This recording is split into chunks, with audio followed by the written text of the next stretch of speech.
Students, welcome back to Google chemistry. Wish very very good evening. Electrochemistry की series चल रही थी और इलेक्ट्रोकेमिस्ट्री में एक बेहद खूबसूरत लॉ हम पढ़ने जा रहे हैं जो कि बहुत इंपॉर्टेंट है, ना केवल आपके बोर्ड एग्जाम के लिए बल्कि अगर आप एस्पिरेंट हो जेईई या नीट के तो भी आपके लिए इम्पॉर्टेंट है। नाम है जनाब का कोलराउश लॉ।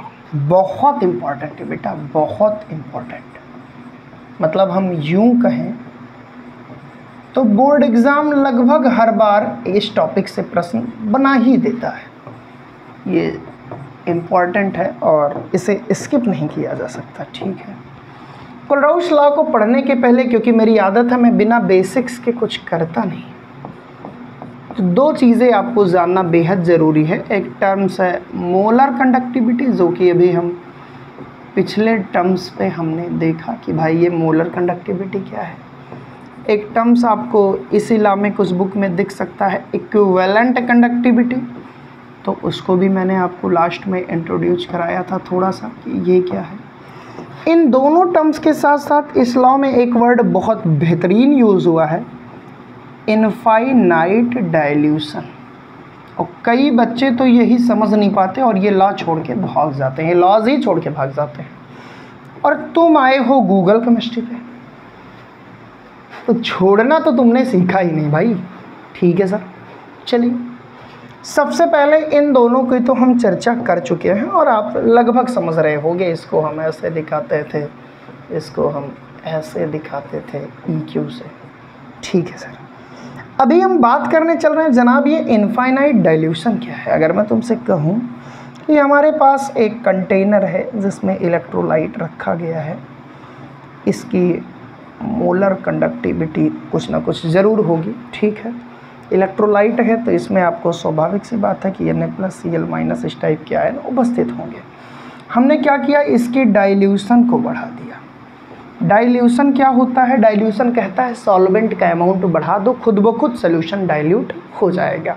हमने सॉल्वेंट का अमाउंट बढ़ाया, इस बार और बड़े कंटेनर में सेम इलेक्ट्रोलाइट, उतना ही अमाउंट इलेक्ट्रोलाइट का लिया, यानी NaCl का वही अमाउंट लिया।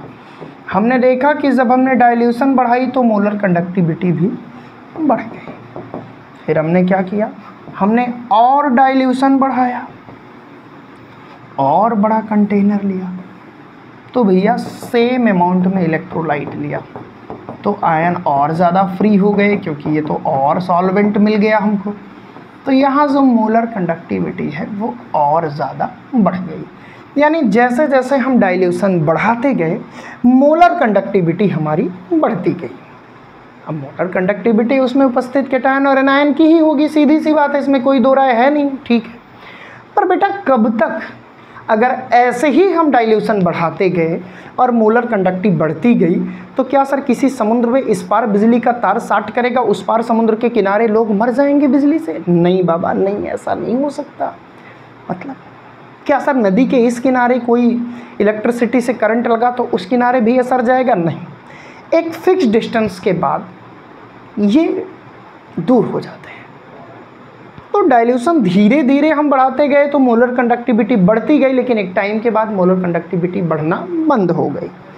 जहाँ पे एक वर्ड यूज आता है molar conductivity at infinite dilution, और जिस अमाउंट तक सॉल्वेंट के मोलर कंडक्टिविटी बढ़ती गई जिसके बाद फिक्स हो गई, बढ़ना बंद कर दी, उसके बाद अगर हम कोई इलेक्ट्रोलाइट यूज कर रहे हैं तो उसके लिए हम एक वर्ड यूज करते हैं, क्या? Molar conductivity at infinite dilution. Eight infinite dilution, जिसे आज तक नहीं समझ में आया है कोलराउश लॉ, मैं 100% गारंटी लेता हूँ उसे आज कोलराउश लॉ सिखा दूंगा कि जब मोलर कंडक्टिविटी फिक्स हो गई, डाइल्यूशन कितना भी बढ़ाएं कोई फर्क नहीं पड़ा, उसके बाद लिमिट लग गई सीधे शब्दों में मोलर कंडक्टिविटी पे, तो हम उसे कहते हैं molar conductivity at infinite dilution. या हम क्या कहते हैं, या हम कहते हैं लिमिटिंग मोलर कंडक्टिविटी। उसी का एक और नाम है लिमिटिंग मोलर कंडक्टिविटी। क्या बोल दिया भैया हमने? लिमिटिंग मोलर कंडक्टिविटी, ठीक है। अब इनफाइनाइट डाइल्यूशन पे मोलर कंडक्टिविटी को अगर इंडिकेट करना हुआ तो सर हम कैसे इंडिकेट करेंगे, ये भी सीख लीजिए। ये है हमारा मोलर कंडक्टिविटी, और इनफाइनाइट पे ऐसे इनफाइनाइट लगा देंगे, या कुछ बुक में आपको ऐसे मिल जाएगा नॉट लगा देंगे, ठीक है, कोई दिक्कत नहीं। तो जो टर्म्स थे इससे रिलेटेड जिनको जानना ज़रूरी था, जिनको सुन के तुम घबराते हो, तो मेरी आदत है भैया कि राहों में उनसे मुलाकात हो गई जिससे तुम डरते थे, वही बात हो गई, जिससे तुमको डर लगेगा मैं वही बात करूँगा, क्योंकि गूगल केमिस्ट्री आपके सपनों को ऐसे नहीं साकार करेगा, छोटी छोटी बातें आपके दिमाग में आसान की जाएगी। अब भैया ये बहुत छोटी सी बात कहते हैं आपके कोलराउस चाचा जो हैं, सर क्या नाम है इनका, कोलराउस चाचा।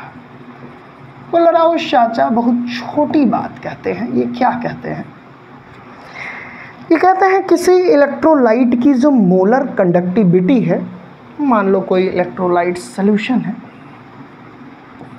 ये NaCl हम मान ले रहे हैं, बहुत बदनाम है।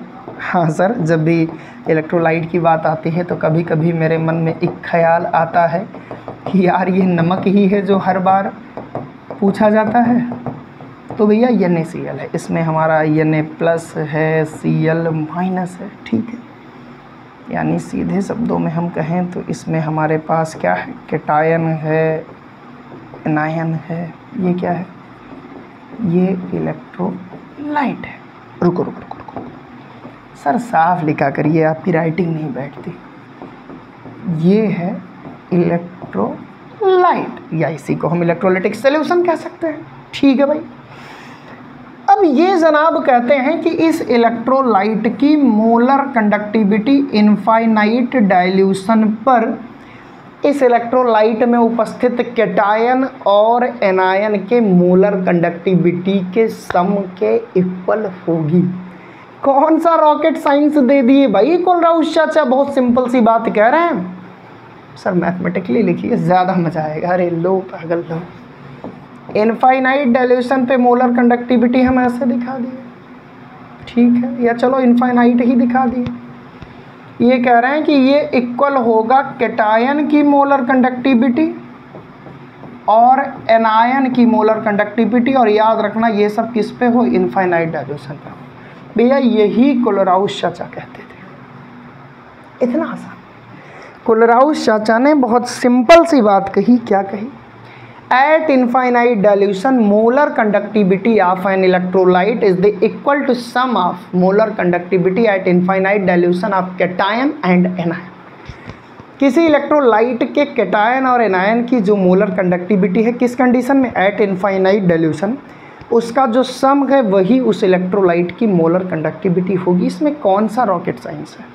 अगर हम NaCl के रेफरेंस में लिखें तो हम लिखेंगे ब्रैकेट में यहाँ पे NaCl, यहाँ इनफाइनाइट डाइल्यूशन या नॉट लगा दें, इज इक्वल टू यहाँ पे Na+, यहाँ पे यहाँ पे Cl-, नॉट लगा दें या इनफाइनाइट लगा दें। ये है आपका कोलराउस लॉ। भाई मैं बार बार कहता हूँ, कुछ भी नहीं रटाऊँगा, सब कुछ यहीं सिखाऊँगा और उसी आधार पे आपको पढ़ाऊँगा। तो कितना आसान है बेटा कोलराउस लॉ। सर और बताइए ना प्लीज़। बिल्कुल।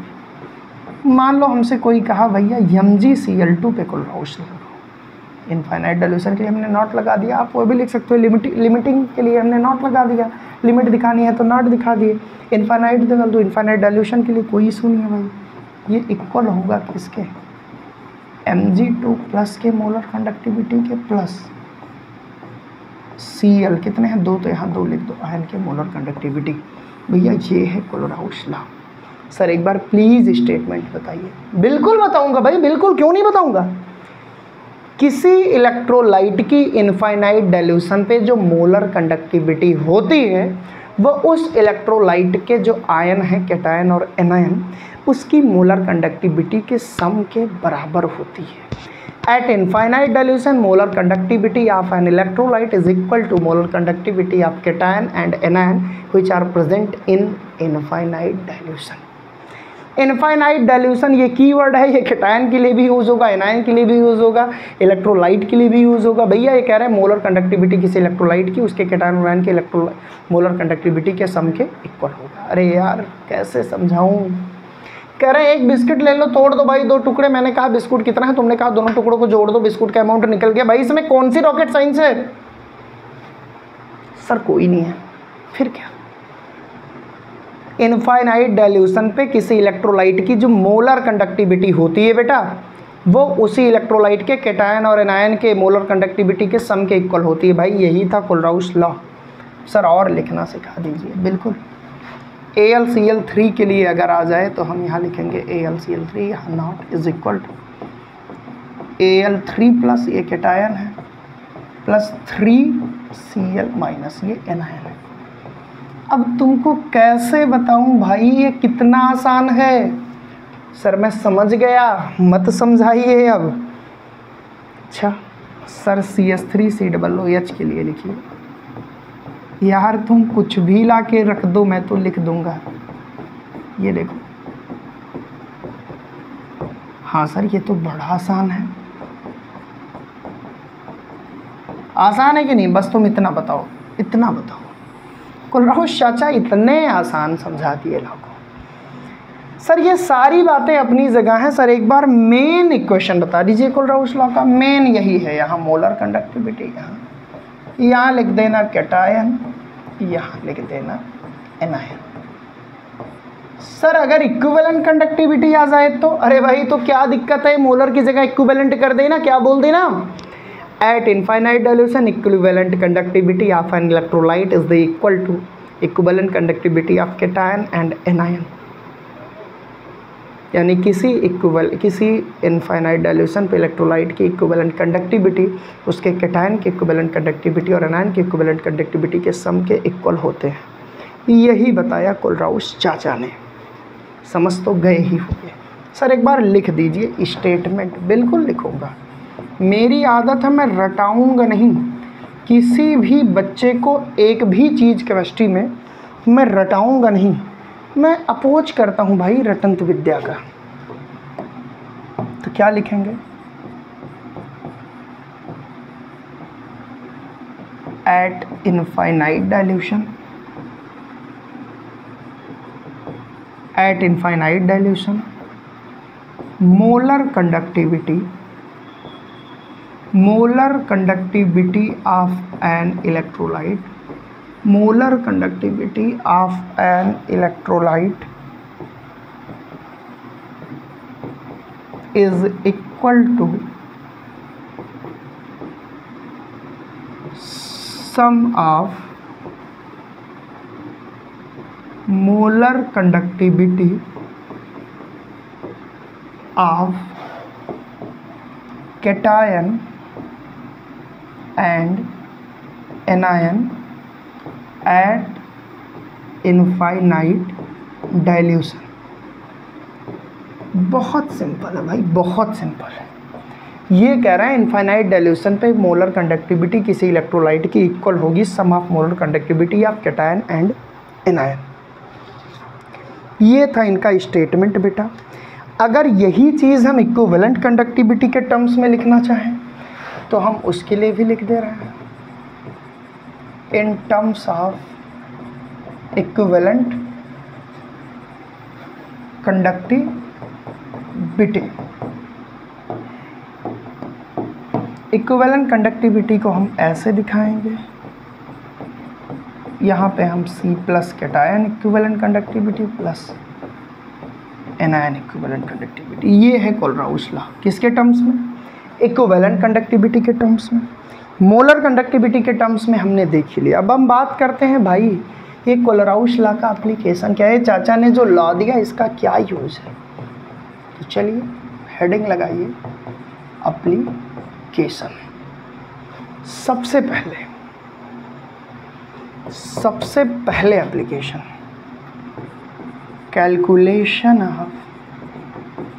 Calculation of molar conductivity at infinite dilution for weak electrolyte with the help of strong electrolyte, with the help of strong electrolyte. सबसे पहला यूज़ यही है कि किसी वीक इलेक्ट्रोलाइट की मोलर कंडक्टिविटी हम मेज़र कर सकते हैं किसकी मदद से, स्ट्रॉन्ग इलेक्ट्रोलाइट की हेल्प से। आइए एक प्रश्न देखते हैं कैसे इसकी मदद से हम इसका मतलब जो ये क्वेश्चन है इसको सॉल्व करते हैं। क्वेश्चन है, मान लो find out molar conductivity at infinite dilution for CH3COOH। किसकी हेल्प से, with the help of HCl, NaCl, CH3COO, Na। ये क्वेश्चन है। आइए देखते हैं कैसे किसी वीक इलेक्ट्रोलाइट के मोलर कंडक्टिविटी का मेज़रमेंट करेंगे with the help of strong electrolyte.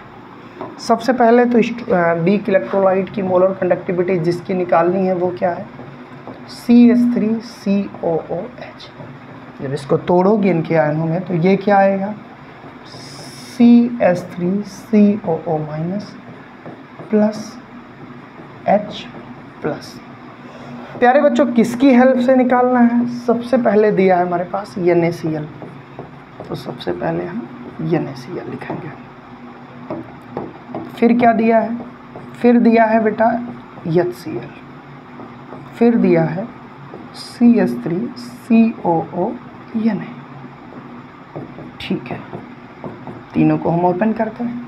इसको ओपन करेंगे तो ये आएगा Na प्लस Cl माइनस।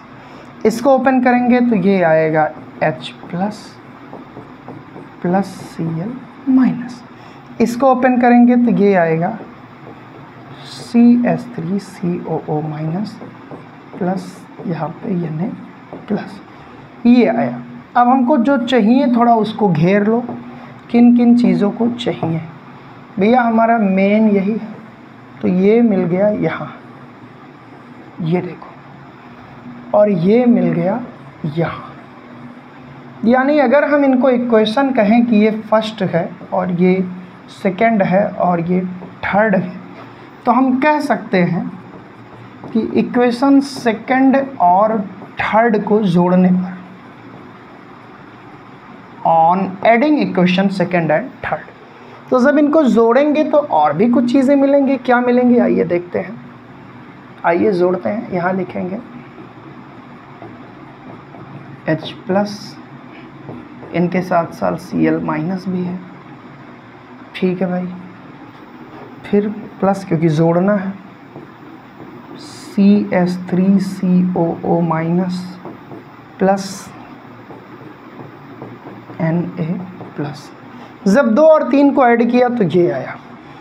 अब भैया हम क्या कहते हैं, 2 3 को ऐड कर लिया। अब क्योंकि इसमें फर्जी चीज़ें भी हैं, हमको तो यही चाहिए, तो हम क्या करेंगे, 2 और 3 को जोड़ा और 1 को घटा दिया। तो हम क्या लिखेंगे, हम क्या लिखेंगे बेटा, हम लिखेंगे कि देखो हमने एडिशन किया, ठीक है। अब हम क्या करेंगे, इक्वेशन 1 को जब घटाएंगे तो हम यूँ कह सकते हैं कि ये जो वैल्यू है ये माइनस में आ जाएगी। तो ये देखो यहाँ से Na प्लस, यहाँ से Na प्लस कट जाएगा, यहाँ Cl माइनस, यहाँ Cl माइनस, बचेगा क्या, वही बचेगा जिसकी तलाश थी। You can note down. यानी ऐसे अगर डाटा दिया हो कि एक एक आयनों की वैल्यू कितनी है मोलर कंडक्टिविटी की, तो हम डाटा रखकर भी ये क्वेश्चन सॉल्व कर सकते हैं। मतलब किसी वीक इलेक्ट्रोलाइट की अगर हमको निकालनी हो मोलर कंडक्टिविटी, तो with the help of strong electrolyte हम निकाल सकते हैं। और अगर ये प्रश्न आपको कम समझ में आया हो तो कोई घबराने की बात नहीं है।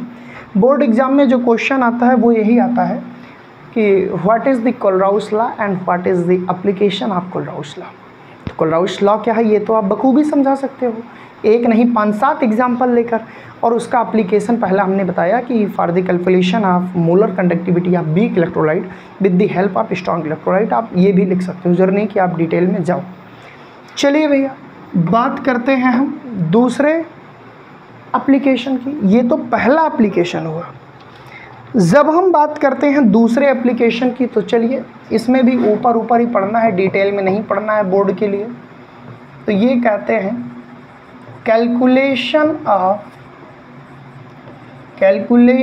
Of degree of dissociation, detail में नहीं है तुम्हारे में। Calculation of degree of dissociation यानी जब भी डिग्री ऑफ डिसोसिएशन निकालना हो तो भी हम कोलराउस चर्चा को यूज कर सकते हैं। डिग्री ऑफ डिसोसिएशन को हम अल्फा से दिखाते हैं। अल्फा इज इक्वल टू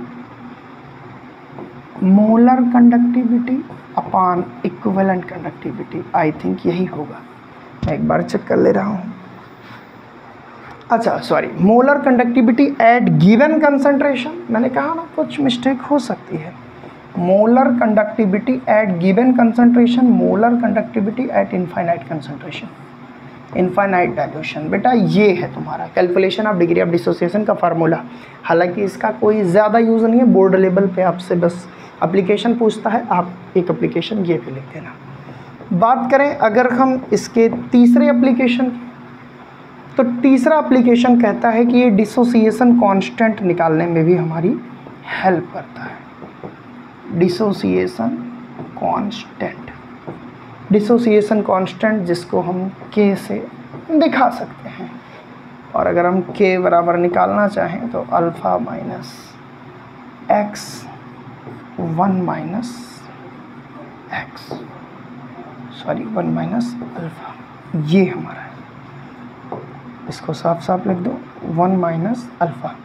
बेटा ये सब तुम्हारे बहुत काम की चीज़ें नहीं है, जेई में नीट में प्रश्न बन सकते हैं, बट बोर्ड लेवल पे जितना मैंने तुमको मटेरियल दे दिया वो सफिशिएंट था। तो भैया उम्मीद यही करूँगा कि कोलराउस लॉ में किसी बच्चे को कोई दिक्कत नहीं आएगी। सबसे पहले हमने देखा कि कोलराउस लॉ क्या है। At infinite dilution molar conductivity और equivalent conductivity of an electrolyte is equal to sum of molar conductivity of cation and anion at infinite dilution. इसके 3 यूज क्या है। With the help of Kohlrausch law we can determine molar conductivity of weak electrolyte by the help of strong electrolyte. Calculation of degree of dissociation, calculation of या dissociation constant. उम्मीद करता हूँ बेटा Kohlrausch law आपको पूरी तरह से समझ में आया होगा। अगर हम बात करें इलेक्ट्रोकेमिस्ट्री की, तो इलेक्ट्रोकेमिस्ट्री का सारे वो टॉपिक हमने देख लिए जो आपके बोर्ड के सिलेबस में मेंशन है।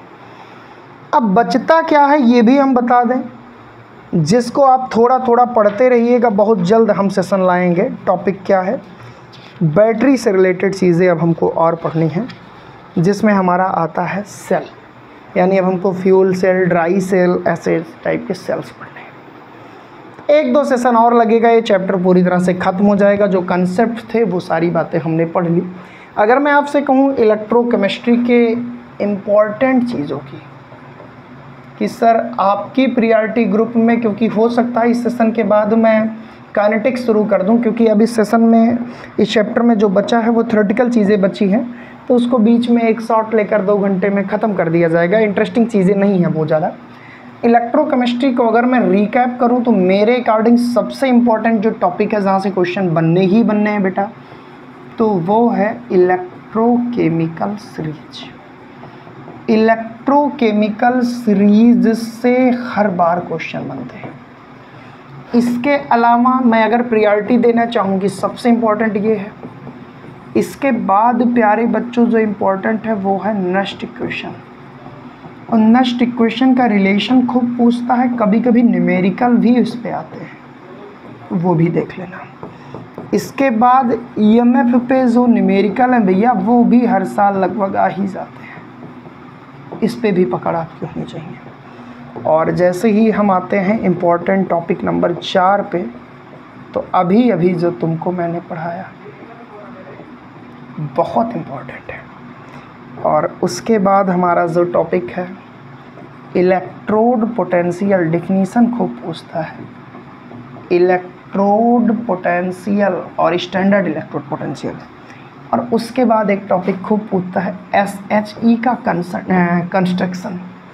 बेटा मैंने तो अपनी तरफ से पूरी कोशिश की कि चैप्टर में क्या पढ़ना है, कैसे पढ़ना है। कुछ बच्चे कहेंगे सर न्यूमेरिकल बड़ा कम लगवाया गया, तो मैं कहता हूँ 5 से 7 नंबर के न्यूमेरिकल टोटल आएंगे केमिस्ट्री में। उस पर इतना भी बल मत दे देना कि तुम्हारी थ्योरी पीछे हो जाए। बाकी गूगल केमिस्ट्री का वादा है हर टाइप के प्रश्न आपको कराएंगे। 70 में 70 यूँ ही नहीं आता बेटा, वो वाली बात सुना ना कि मैंने पूछा चिड़िया से कैसे बना तेरा आशियाना, तो उसने कहा कि भरनी पड़ती है उड़ान, तिनका तिनका जुटाना पड़ता है। तिनका तिनका जुटेगा तब 70 में 70 आएगा, और बिल्कुल आएगा। मजबूत हौसले के साथ डटे रहना, लगे रहना। देखूंगा अगर ड्राई सेल फ्यूल से इन सब का एक लेक्चर बनाना होगा तो बनाऊंगा, नहीं तो डायरेक्ट हम लोग आएंगे केमिकल काइनेटिक्स पे। मज़ेदार नया चैप्टर पूरी ईमानदारी के साथ पढ़ेंगे, झोंक देंगे सारी ताकत को। This is all about today. Thank you so much आप सभी के प्यार और सपोर्ट के लिए।